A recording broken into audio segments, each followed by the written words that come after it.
Hello, this is John Sable, host of the New Czech Voice of Cleveland radio program. During my weekly show, we try to deal with all things Czech, and especially Cleveland Czechs, who have contributed greatly to the Cleveland area since their arrival here almost 170 years ago.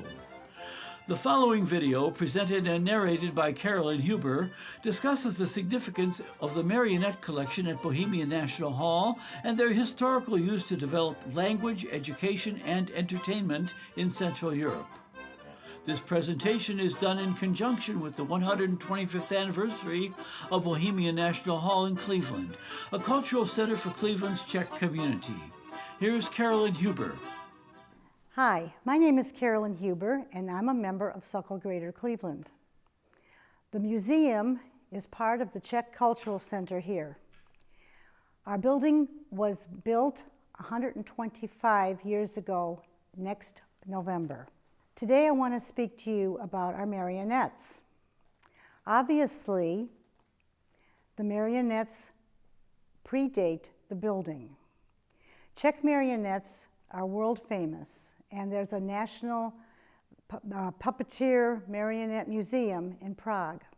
A few years ago, a group of us went to Prague and purchased a number of the newer marionettes now in our collection that we use for our programs.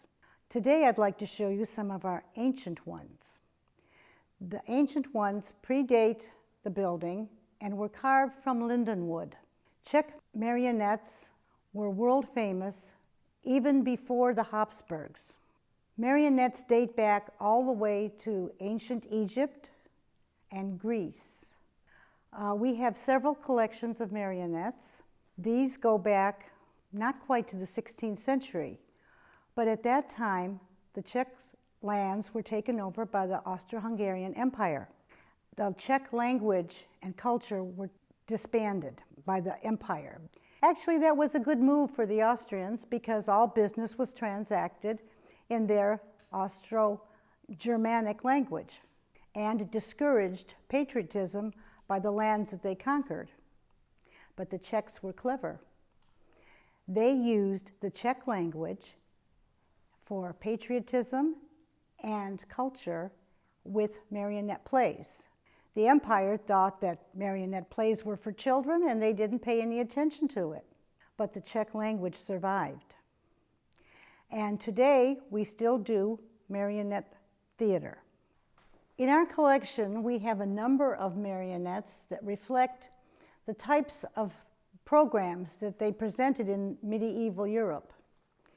One of the most famous in Czech culture is Kašpárek. Kašpárek was a little mischievous character causing all kinds of havoc to the characters in the story. Then we had all kinds of little imps, magicians, courtiers, because remember, this was under the Habsburg Empire and the royal court was kind of included in some of the stories. Kings, queens, princesses, common peasant girls. Then we have Hloupý Honza, a character kind of like the old Gomer Pyle character. He would not be the brightest bulb in the box, but got to the heart of the story. We have grandpas, grandmas, devils, and even a Moor. Almost in every story there was a babička, and our particular character was a kořenáška, which means that she was a herbalist and went out into the forests picking mushrooms and health-giving herbs, spices, because they had no doctors at that time. We even had devils, angels, and ogres to go with the stories. We're celebrating our 125th anniversary next year. Please come and visit our museum. We have a lot of interesting things to share with you. Thank you. We hoped you enjoyed learning about these marionettes, and be sure to watch for additional video tours of other Cleveland Czech cultural and historical highlights, including a tour of the museum at Bohemian National Hall, the Sokol movement, the historic Hlava Czech button box accordions, classic Czech kroje or regional garments, and the history of Cleveland's Czech language newspapers. And be sure to tune in to the New Czech Voice of Cleveland radio program from 3 to 4 p.m. Sunday on WHKW AM 1220 and available at WHKWradio.com/podcasts.